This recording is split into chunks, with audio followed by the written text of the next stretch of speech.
Today, we'll be covering an artistic soul that went from living in the projects to releasing platinum albums. Known in the industry for his angelic voice, Jaheim was usually described as the young male version of Mary J. Blige. His rapid rise to fame essentially cemented him as an era-defining R&B artist in his generation. However, his popularity is not what it used to be, and we are here today to take a good look as to why. Greetings, salutations, and welcome to our channel. Today we're here to cover as to what exactly happened to Jaheim, and why he is not as well known as he used to be. As always, before we begin, make sure to press that like button and subscribe to support our channel so we can bring you more quality stories like this. Also, if you don't want to miss out on a single one of our uploads, press the bell notification button and turn on YouTube notifications on your smartphone. Jaheim spent the early years of his life in New Brunswick, New Jersey, in the United States, as he was raised in the now defunctional Memorial Parkway Homes public housing project. In an interview with CNN, he claimed that he was growing up in the projects and it was a disaster. Jaheim faced tragedy head-on from a very early stage in his life, as his father passed away when he was just 2 years old. This left his mother Julie to handle the weight of the entire family, which consisted of Jaheim and his two brothers.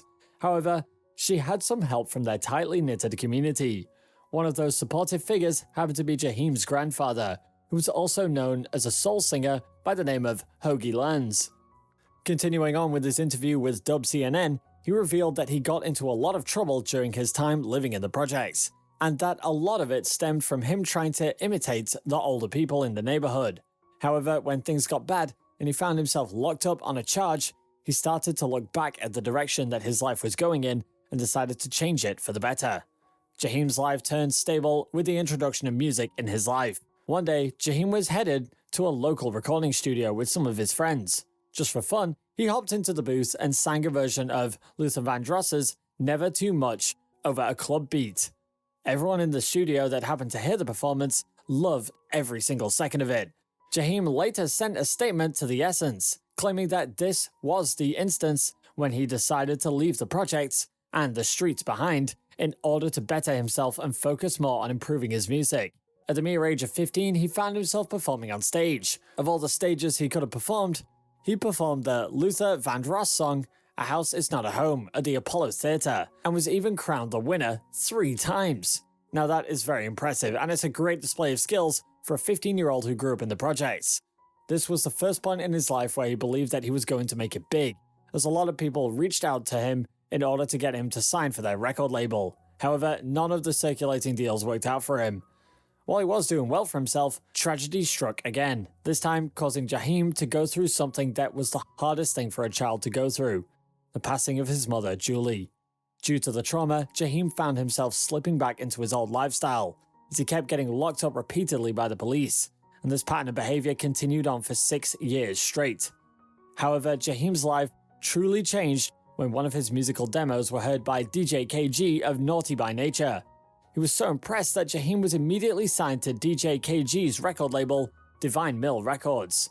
Under that record label, he released his first studio album titled Ghetto Love in 2001. He established a very unique presence to the public, as he was known all around the world for his soulful vocals, baggy clothes, and diamond chains. Eventually, he was given the title The Thug of R&B. 2002 marked the year when he released his second studio album, titled Still Ghetto. This album included one of his most famous songs that went platinum, named Put That Woman First. Jaheim claimed that this particular song was inspired by all of the relationships that he had ever had, and all the relationships that his mother had to go through. Fans were in love with how lyrically raw his music was, and the powerful voice that he used to convey them only made that love for him grow stronger. Needless to say, the fans could not wait for him to come out with his third studio album. Even with this being the best opportunity for Jaheim to finally hit a home run and provide an amazing third studio album, life got in the way of his success. On the 14th of June 2004, Jaheim was in Hillsborough Town, New Jersey, as he found himself outside a 7-Eleven convenience store. Everyone was taken by surprise when the R&B icon was approached by the police. He was charged on the spot for having 50 grams or less of a substance in his car, as well as not complying with the officers and resisting them. After all this, he was sentenced for 90 days in jail. However, in 2005, Jaheim appealed the conviction, causing the judge to throw out the case, as it was revealed that the officer did not have the right to search his vehicle. However, Jaheim did not get out scot-free, as he was still placed in 2 years of probation, while also being ordered to attend a mandatory anger management program. Not just that, but the judge also ordered him to write an apology letter to the police officer for acting out harshly at the time of his arrest. However, Jaheim complied to all of this, happy that his substance conviction was reversed. However, this was not the last time he was in serious trouble. It was 2005 and Jaheim was driving his luxury vehicle when it was hit by a tractor trailer. The impact completely totaled the car. In an interview with the R&B Philly website, he revealed that he was still recovering from the accident years later. His condition was uncertain, as he had good and bad days, and on bad days, he would get constant twitches in his neck. While he visited all sorts of professionals to get help, well, he could never give his attention on fully getting better due to having to focus on his music career primarily. He did not want to keep his fans waiting much longer, as he built up a recording studio inside his own house. He immediately began working on his third studio album titled Ghetto Classics, as he wrote and produced his own tracks. You may have seen a pattern in his album names by now. He commented about this in an interview with Dub CNN, where he claimed that he picked the name because he loved the ghetto a lot. Eventually, the album was released to the public in 2006, as it continued with the theme of intercity life. This album immediately rose up the charts, as it ended up being the first #1 album, managing to sell over 150,000 copies on the first week alone. He eventually left Divine Mill and joined hands with Atlantic Records. As he made more music, the tides turned as the general opinion changed. People started considering his music about paternity disputes and hustling to be tired and cliche. However, 2010 marked another dark year in his life, as he got arrested for speeding, and after a thorough search by the police, it was revealed that Jaheim had some substances hiding under the driver's seat. This caused a lot of people to realize that probation did not help him at all, and he didn't overcome his demons. Because of the controversy that spewed from the incident, he stepped out of the limelight again. 2013 also marked the year when he reappeared in the eyes of the public with a new album by the name of Appreciation Day. However, the album was a flop, as it failed to garner any attention. In 2016, he launched his 7th studio album titled Struggle Love. This is where Jaheim ends up meeting the dark side of the internet. Jaheim showed the world a new look, which ended up getting criticized quite a bit by the public. Jaheim tried to clap back at the trolls to keep the ridicule going even further. This was not the first time he was ridiculed on the internet either. There's one famous incident where he dressed up in a tacky blue suit to attend Whitney Houston's funeral caused the entirety of the internet to clown on him. To make matters worse, Jaheim had even been denied access to the funeral as well.